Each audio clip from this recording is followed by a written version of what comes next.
Hey guys, কি খবৰ? এনেকুৱা এটা নিউজ লৈ আহিছোঁ, বহুত দুখ লগা। নিজৰ 200 টকাৰ কাৰণে নিজৰ ৱাইফক মাৰি মাৰি হত্যা কৰিলে। তেনেহ'লে মই ভিডিঅ'টো আপোনালোকক দেখাবলৈ চেষ্টা কৰিম।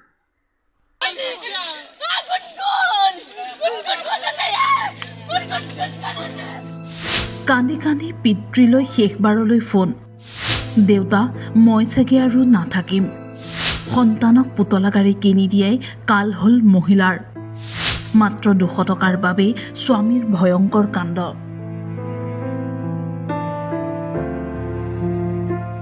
কনিষ্ঠ ভগ্নীৰ ঘৰৰ সন্মুখত ৰৈ জ্যেষ্ঠ ভগ্নীয়ে কান্দিছে। মোক গুণগুণক এবাৰ চাবলৈ দে।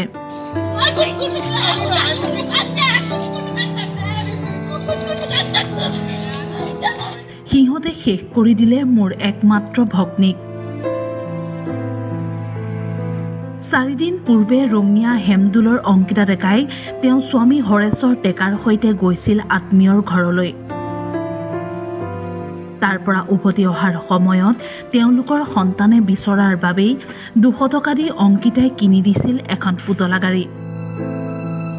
কিন্তু তেওঁ হয়তো জনা নাছিল সেই 200 টকাৰ বাবেই দিব লাগিব প্ৰাণ। তাৰ পাছতেই ঘৰলৈ আহি বোৱাৰীগৰাকীৰ লগত নানা ধৰণৰ নিৰ্যাতন চলালে স্বামীয়ে।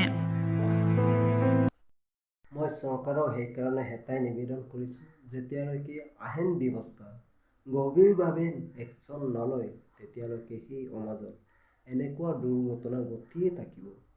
মই আশা কৰোঁ অসম চৰকাৰে এনেকুৱা এটা আইন ব্যৱস্থা লওক, যিজনে হত্যা কৰে ইয়াক ইমিডিয়েটলি কিবা এটা গভীৰভাৱে কিবা এটা একশ্যন ল'ব লাগে, কিবা এটা আইন ল'ব লাগে, যাতে এনেকুৱা কৰিব লাগে যে জীৱনত নেক্সট বাৰ কোনো এনেকুৱা কাম কৰিব নোৱাৰাকৈ এনেকুৱা এটা